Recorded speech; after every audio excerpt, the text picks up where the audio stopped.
Nada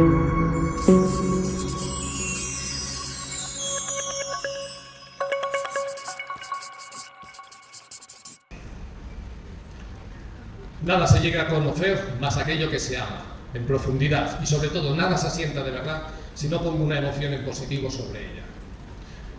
Os preguntaría sobre vuestra memoria. ¿Cuánto consideráis que estáis de bien en las memorias? Hay distintas memorias, pero os voy a preguntar sobre la memoria emocional.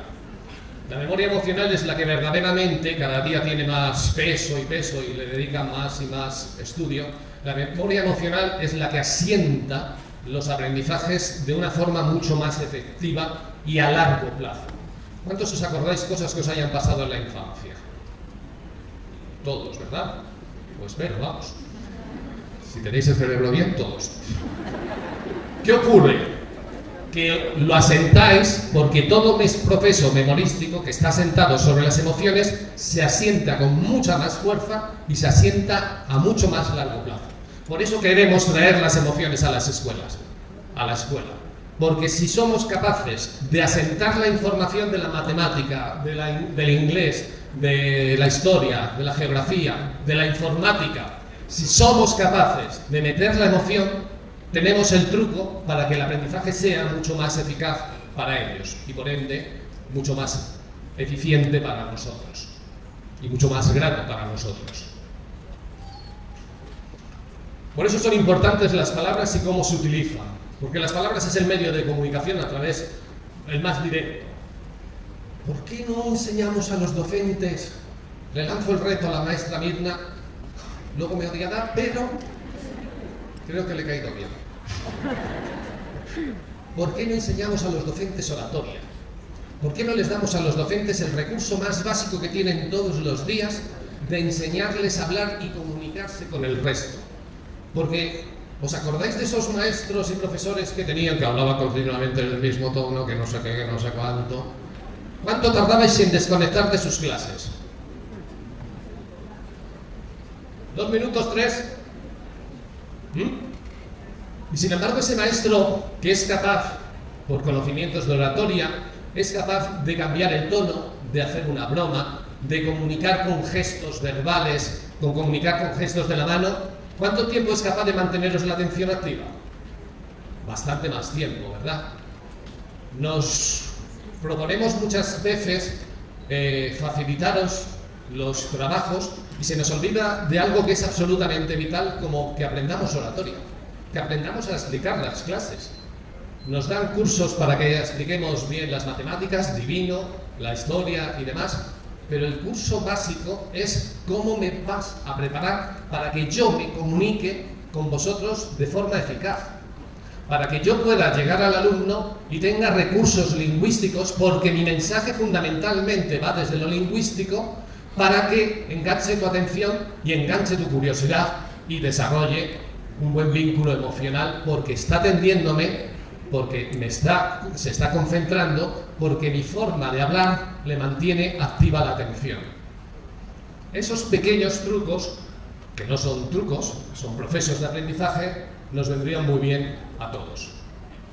Porque las palabras y cómo se utilizan, qué tono le ponemos a las palabras, son fundamentales. Recordad, toda la información entra de entrada al hemisferio derecho. El hemisferio derecho activa desde las emociones, es la parte hemisférica más volcada al mundo de las emociones, y se la pasa al hemisferio izquierdo, al hemisferio de la lógica, lo secuencial, lo matemático, la escritura, la lingüística, la lengua y demás. Por lo tanto, desde una buena comunicación personal, emocional, y eso se llega mucho y muy bien a través del tono, a través del lenguaje no verbal, vamos a ser capaz y nos va a facilitar el proceso de aprendizaje. Le lanzo un reto a la maestra Mirna para que os forme en oratoria. Vamos.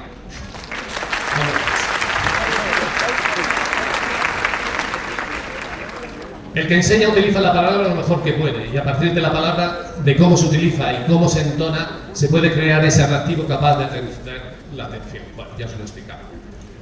Hay más conexiones neuronales que van desde el sistema límbico hasta la corteza cerebral que viceversa. Esto es fundamental para que comprendáis todo. El cerebro funciona a través de las redes neuronales de las conexiones que forma. Y hay muchas más, desde el sistema límbico, el sistema de las emociones, hasta la neocorteza, donde adquirimos los procesos más profundos del aprendizaje, que viceversa. Es decir, el cerebro, dentro de su formación, ha sabido que son las emociones los que asientan los procesos de aprendizaje y le da un camino de preferencia para asentarlo. Por eso, nuevamente, es vital que las emociones lleguen a la escuela, comprendamos todo su significado para trabajar de cara al cerebro y cómo el cerebro funciona para nuestro trabajo. Por lo tanto, la emoción suele tener mayor influencia sobre nuestro comportamiento y aprendizaje que todos los mecanismos y todos los procesos de abstracción que tengamos que dar en nuestras clases. Además, el sistema límbico emocional actúa a modo de interruptor, y esto es importantísimo que lo comprendamos. ¿Qué significa actuar a modo de interruptor? Que cuando el maestro me cae mal o dice algo que va en contra de lo que yo pienso o tengo un mal día por cualquier circunstancia, se cierra el interruptor y ya no hay nada que entre al hemisferio izquierdo y entra malamente al hemisferio derecho. Es decir, el proceso de aprendizaje se queda bloqueado. Las emociones tienen la posibilidad de abrir el interruptor o cerrarlo. El cerebro intelectual tiene menor protagonismo en el niño que en el adulto. Por eso las emociones tienen que llegar de pleno a la escuela. Porque la emoción tiene mucho más peso en el aprendizaje de un niño que en el de un adulto. El recién nacido viene al mundo con un cerebro casi liso, bueno, ya os lo he explicado. Cada vez que el niño aprende algo, su cerebro desarrolla nuevas conexiones. Robert Weston, profesor de educación de la Universidad de Oregón, argumenta: sabemos que la emoción es muy importante en el proceso de aprendizaje porque potencia la atención, que a su vez potencia el aprendizaje y la memoria. He aquí por qué es vital para todo ello. Las ventanas del aprendizaje, antes os hablaba de ella. Se ha demostrado, investigando al cerebro, que hay momentos donde el cerebro está muy proclive a aprender determinadas materias. Materias no en cuanto a la lógica, la historia, o sea, la matemática, la historia, la lengua, el inglés sí. El inglés tiene una ventana de aprendizaje muy poderosa. No es el inglés, sino una segunda lengua, o la lengua primera, evidentemente. Las ventanas de aprendizaje son algo que tenemos que aprender en profundidad para saber en qué momento tenemos que enseñar qué cosa. ¿Por qué? Porque el cerebro tiene esa capacidad de ser especialmente plástico, especialmente activo, en un momento determinado. Si la ventana del aprendizaje, por ejemplo, de la psicomotricidad fina, no se desarrolla en los primeros años de vida, como la intentemos desarrollar después, nunca va a llegar al nivel que podría haberse desarrollado porque se ha cerrado la ventana. El otro día les contaba a los del staff académico un experimento que hizo un tarado, era un rey de Europa, que se decidió, tuvo las luces, no sé en qué parte del cuerpo, y decidió que iba a descubrir cómo era el lenguaje de Dios.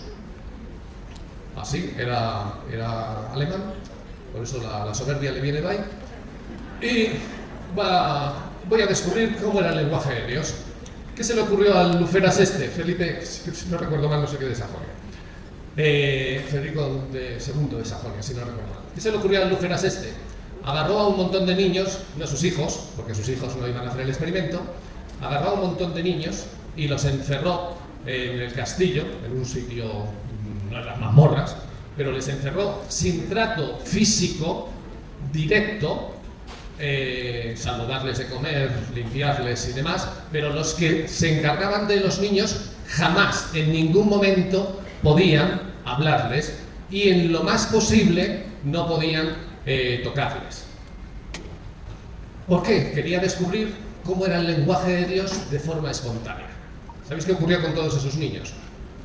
Se murieron muchos durante el experimento y todos el resto murieron todos a los pocos años, porque les privó del afecto, que es absolutamente imprescindible para construir un cerebro sano que aprenda, y les privó de la lengua. Una vez que se ha cerrado la ventana del aprendizaje de la lengua, ya no podemos hablar. La prueba está en los conocidos niños salvajes. ¿Os acordáis que salen de cuando en cuando en la prensa? Ese niño que fue educado por los lobos, o ese niño que fue educado por no sé qué otro animal y que se pasó un montón de años con ellos en la infancia sin contacto con otros seres humanos. A esos niños nunca se le ha conseguido que hablen. ¿Por qué? Porque se cerró su ventana de aprendizaje de la lengua y ya no hay manera de abrirla. ¿Qué nos dice la neuroeducación? La neuroeducación nos dice que hay unas ventanas de aprendizaje que tenemos que tener claras. ¿Cuáles son? Ahí tenéis: manejo de las emociones de 0 a 2 años. Si mis padres no me enseñan el manejo de las emociones de los 0 a 2 años, luego voy a tener problemas emocionales el resto de mi vida. Lógico-matemática de los 0 a los 4 años, antes de llegar a la escuela. Desarrollo del vocabulario de los 0 a los 6 años. Los padres tienen que hablar mucho, muy continuadamente a los niños para el desarrollo de la inteligencia lingüística verbal que sustenta todas las otras inteligencias. Desarrollo motor de los 0 a 6 años también. Los niños tienen que dejar todos los puñeteros medios digitales y subirse a los árboles, jugar con las canicas, con las chapas, pelearse con otros, que también viene bien para desarrollar la pinza. 1000 cosas, menos tenerles delante de las pantallas digitales que les atontan, impiden el desarrollo cognitivo adecuado y la maduración adecuada. Cuanto más tiempo un niño esté socializándose y jugando, más desarrolla todas esas habilidades. Y los sentamos delante de la televisión para que no den la lata y nos podamos tener momentos de tranquilidad.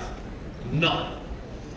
Nos pegamos a su lado, jugamos con ellos, sacamos los juegos de construcción, que son buenísimos para desarrollar la psicomotricidad, los juegos de canicas, volvemos a enseñarles, hacemos cursos de canicas en las escuelas, desarrollándoles la psicomotricidad fina. ¿Os acordáis lo que conseguíamos con las canicas? ¿Se llaman canicas aquí también? Sí. Estoy hablando ya 5 minutos y nadie se enteraba. ¿Os acordáis lo que conseguíamos con las canicas? Darle a una canica que estaba... O sea, ¿sabéis lo que implica eso para el cerebro?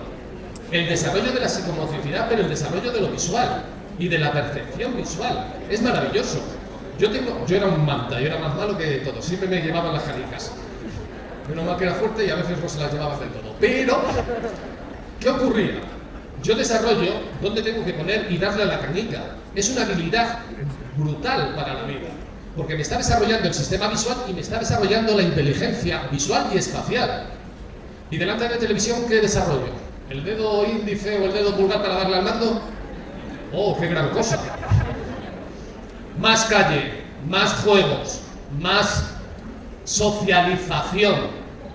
Hemos tenido, desgraciadamente, la puñetera pandemia, donde además nos hemos visto obligados a tener a los críos en casa, que ha sido un verdadero suplicio para ellos y para todo el mundo, pero para ellos es verdaderamente un antivirus, es una salvajada, no ha quedado más remedio, vale, pero es tremendo en su desarrollo. Ya sabemos las consecuencias de todo eso. Se están multiplicando las depresiones, se están multiplicando los procesos de ansiedad y se están desarrollando menos capacidades de aprendizaje porque es lo que nos ha tocado, tenemos que apechugar con ello, pero tenemos la posibilidad, a pesar que a algunos les haya tocado en un muy mal momento para sus ventanas de aprendizaje, tenemos la posibilidad ahora de revertir eso. Más calle, música, deportes, más actividades que activen el cuerpo en la kinesiología educativa para los procesos de aprendizaje y sobre todo muchas menos horas de celular, tablet, play, Xbox y todas esas cosas. Ahí tenéis otros del desarrollo motor, desarrollo emocional, desarrollo social, vocabulario. En las ventanas del lenguaje y la visión, que son las grandes ventanas o las más dominantes, hay también subventanas. No todo se desarrolla de la misma manera. Antes os decía, el niño se pone por primera vez sentado y en el momento que se pone sentado se abren sus procesos de aprendizaje de la visión a largo recorrido. Por eso es tan absolutamente estúpido meterles un celular o meterles una pantalla cuando el niño tiene que aprender, su cerebro tiene que aprender a mirar espacialmente y a madurar espacialmente el desarrollo visual de esta forma. El proceso de adquisición, por ejemplo, de la semántica es diferente a la adquisición de la sintaxis. sabemos cuándo es un proceso y cuándo es otro, preocupémonos por la semántica en este momento, donde está abierta la ventana, y vayamos a la sintaxis en el otro momento donde se abre la ventana. O en el caso de la visión, la adquisición del color, de la forma y del movimiento son diferentes temporalmente. Pues si sabemos eso, ya lo tenemos claro, el cerebro nos ha dejado la manifestación clara de ello, vamos a desarrollar eso, por ejemplo, en las guarderías de una forma mucho más eficiente. Existen no solo ventanas para los grandes sistemas o subsistemas, sino microventanas de duración de horas y días. Y esto es un hándicap importante, porque si dura la ventana abierta pocas horas o pocos días, en ese momento, como no llegue la información, ya no llega. Ya va a costar muchísimo más y nunca se va a sentar de la misma manera. ¿Podrían estos conocimientos ayudar a definir mejor los tiempos de la enseñanza? Evidentemente, sí. Cada proceso de aprendizaje tiene un periodo crítico distinto durante el cual es especialmente plástico y sensible al entorno y experimenta un crecimiento mayor. El lenguaje tiene un periodo crítico que empieza en los primeros 6 meses de vida y termina entre los 8 años y la pubertad. Decimos que empieza entre los 6 primeros de vida porque sabemos que el cerebro se hace mucho más activo, pero los niños que les hablan desde el momento del nacimiento desarrollan una mayor inteligencia lingüística que los niños que no se les habla o se les habla poco. Por eso, cuando les dejamos con los abuelos, porque no nos queda otra, porque la dinámica laboral nos dirige a ellos, por favor, buscad que el abuelo no sea un abuelo callado, ¿vale? Que no sea un abuelo croqueta, que sea un abuelo que hable hasta por los codos, y la abuela aún más. Y digo la abuela aún más porque las mujeres tenéis la inteligencia lingüística mucho más desarrollada desde el nacimiento que los varones. Por lo tanto, que hable aún más y vamos a desarrollar mucho mejor la inteligencia lingüística, base de buena parte de las otras inteligencias. A los niños hay que hablarles hasta que el niño te diga, cállate pesado. Bien. Bueno, más o menos eso de un lado. La plasticidad cerebral, otra de las grandes aportes de la neuroeducación. El cerebro es plástico, el cerebro no para de aprender. El cerebro permanece permanentemente activo hasta que te vas a visitar a San Pedro, permanece permanentemente activo. No para en ningún momento de estar activo. Cuando dormís, está activo. No deja de estar activo. Pero esa activación, además, sabemos que genera cambios importantes en esos surcos del cerebro que os hablaba antes. Y esto es lo que es la plasticidad cerebral en grandes rasgos. Nuestra capacidad de aprendizaje es constante, continua, pero además nos han dicho, las investigaciones nos han dicho cómo esa capacidad de aprendizaje puede desarrollar más la plasticidad cerebral, es decir, facilitar mejor los procesos de aprendizaje. En la corteza prefrontal, que es la parte del cerebro más lenta en desarrollarse, los que tengáis menos de 25 años aún no lo habéis desarrollado. ¿Cuántos hay menores de 25 años? ¡Ey! Tú no. Tú tienes 26. Y el resto, ¿cuántos tenéis menos de 25 años? Si tenéis menos de 25 años, siendo mujeres, aún no habéis desarrollado la última evolución del cerebro que está en la corteza prefrontal. Si tenéis menos de 30 años, entre 25 y 30 años, siendo varones, os pasa lo mismo. La maduración del cerebro del hombre y de la mujer son significativamente distintas. Cuando os hablan si somos parecidos o somos... Me voy a separar un poco porque voy a acabar dentro de... Cuando se habla si el cerebro es igual del de un hombre y una mujer, la respuesta es sencilla y clara. No, para nada. En muchas cosas, no. Tiene matices importantes. Por ejemplo, los procesos evolutivos, la mujer da una media entre 2 y 5 años por delante del hombre en todos los procesos evolutivos del cerebro. En casi todos, exactamente. ¿Vale? Repito a los varones que tenemos cosas también mejores. No se me ocurre ninguna ahora, pero me estoy...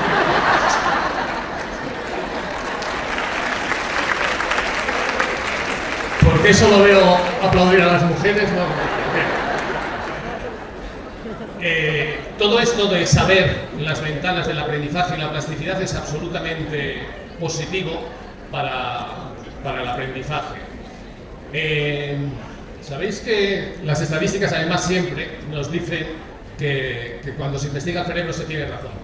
¿Sabéis que a partir de los 26 años los ingresos de los varones en urgencias y los accidentes y la entrada en la cárcel disminuye enormemente? ¿Por qué?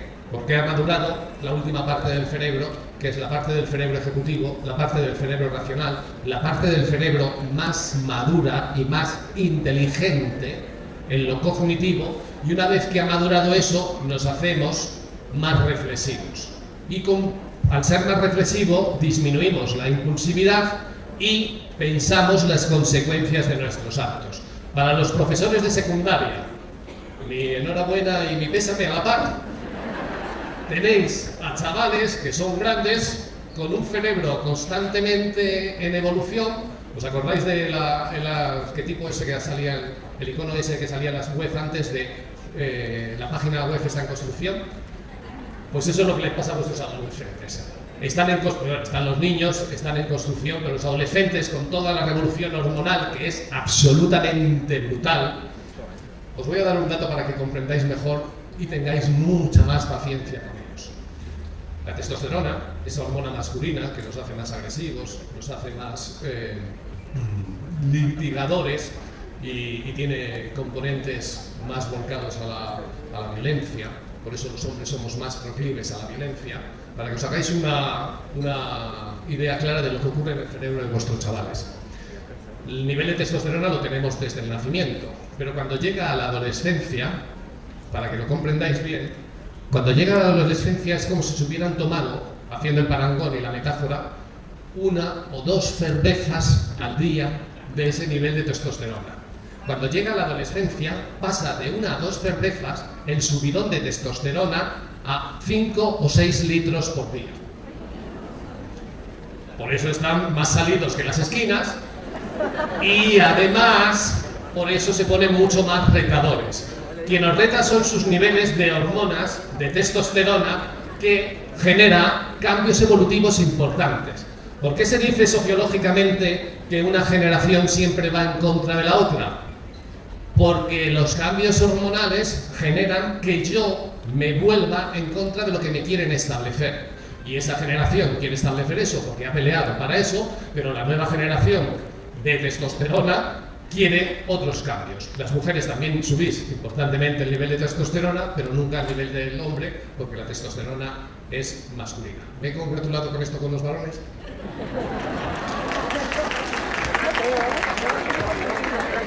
Que sepáis que las mujeres son más generosas, también han aplaudido, no como vosotros antes. La plasticidad cerebral es la capacidad de cambiar que tiene el cerebro para adaptarse a la anatomía, anatómica y funcionalmente al entorno donde se desarrolla. Es decir, tenemos permanente capacidad de adaptación. Esto es una bendición para el aprendizaje. Somos capaces de saltar de este maestro que educa así a este otro maestro que educa así. Nuestra plasticidad cerebral permite esos cambios. Si tuviéramos falta de plasticidad cerebral, esto sería prácticamente imposible. Cada vez que los niños aprenden algo nuevo, memorizan, planifican, el cerebro cambia. Literalmente cambia. Cada vez que asentáis, fijaros la responsabilidad que tenéis, cada vez que asentáis algo en el cerebro del niño, estáis construyendo un surco, un mapa mental, una red neuronal distinta a la que tenía cuando se sentó en vuestra aula. Sois constructores permanentes del cerebro de vuestros alumnos. Toma ya la responsabilidad que os acabo de lanzar. Permanentes, agentes de cambio del cerebro de vuestros alumnos. Permanentes, desde guardería hasta bachiller. Constantemente estáis cambiando la estructura física del cerebro de vuestros alumnos. Esto es parecido al deporte. Cuanto más trabajamos un músculo, más desarrollamos ese músculo. En el cerebro pasa igual. Cuanto más información adecuadamente aportada, más cambios estructurales, física y funcionalmente estamos dando al cerebro. Hay un neurólogo, bueno, no era neurólogo exactamente, era psicólogo, Heck, que dice una cosa muy importante, es un gran investigador del cerebro, antes de que tuviéramos todos los medios técnicos, pero ya dio pautas muy importantes. Y es que las neuronas que se asocian juntas permanecen juntas. Es decir, todo aquello que yo soy capaz de asociar en los procesos educativos lo voy a mantener el resto de mi vida. Y aquello, otra de las máximas de Hett, dice, aquello que no trabajo se pierde. El cerebro necesita almacenar información, porque esto es supervivencia. Almacenar información me permite sobrevivir. Aquello que no trabajo, por ejemplo, si no trabajo la atención, no la desarrollo. Si no trabajo la memoria, no la desarrollo. ¿Qué es que nos está queriendo decir Hett en todo esto? Que si ponemos al cerebro en funcionamiento y lo ponemos de una forma dinámica y bien gobernada, bien estructurada, a ese cerebro le hacemos que las llamadas podas sinápticas se queden en menos, hasta cierto punto, porque también son evolutivas, pero se queden en menos. Es decir, seremos más capaces de almacenar los procesos de aprendizaje a largo plazo cuando más conectemos entre nosotros. Por eso, un buen director de escuela es capaz de vincular a todos los maestros en una única tarea educativa, donde el de matemáticas de alguna forma esté vinculado con el de historia, el de lengua y demás, para dar todos un mismo campo de enfoque a la educación. Los adultos significativos que rodeamos a los niños somos quienes esculpimos y pincelamos sus cerebros, tanto para bien como para mal, evidentemente. Si comparamos un grupo de adolescentes que saben leer y escribir con otro grupo de ellos que no lo saben, veremos que sus cerebros son diferentes tanto en lo físico, anatómicamente, como en su conectividad. Hay menos redes neuronales, por lo tanto, es un cerebro menos preparado, es un cerebro menos desarrollado.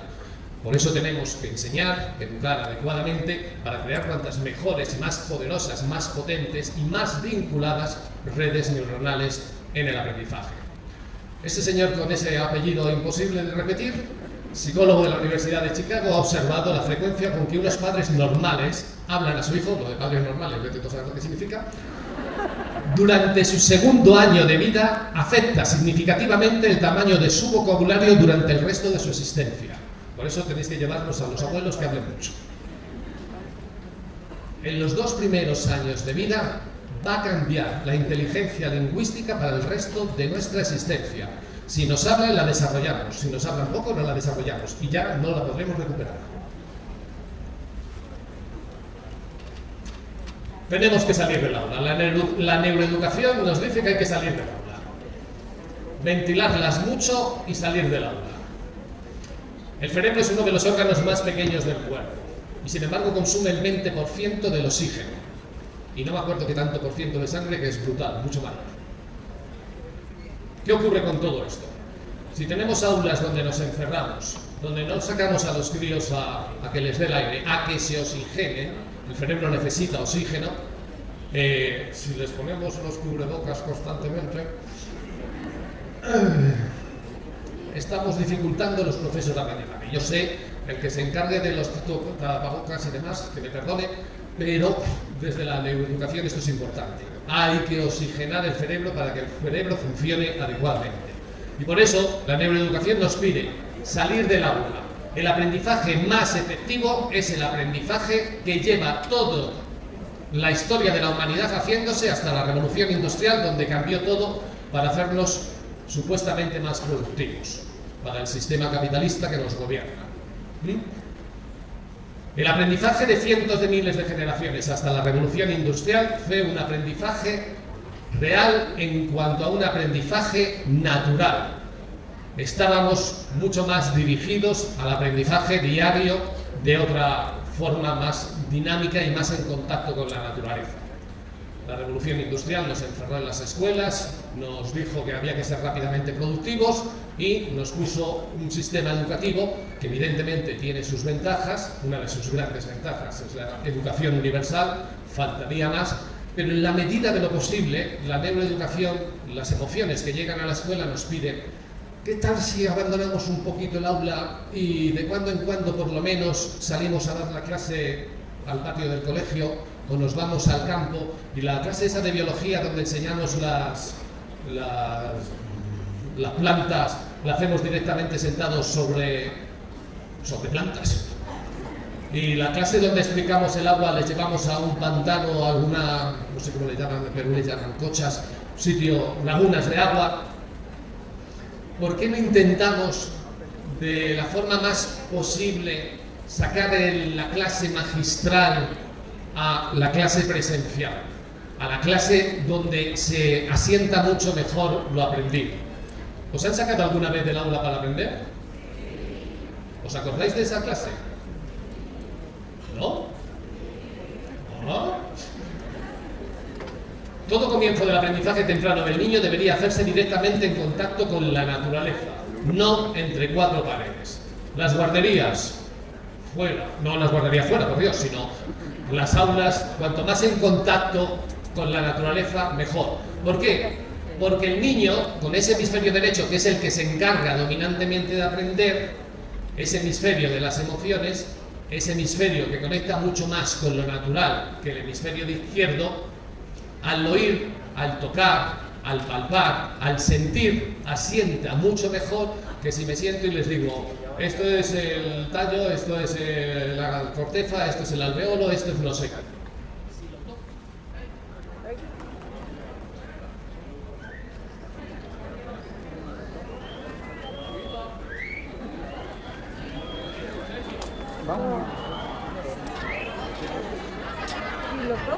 Sí.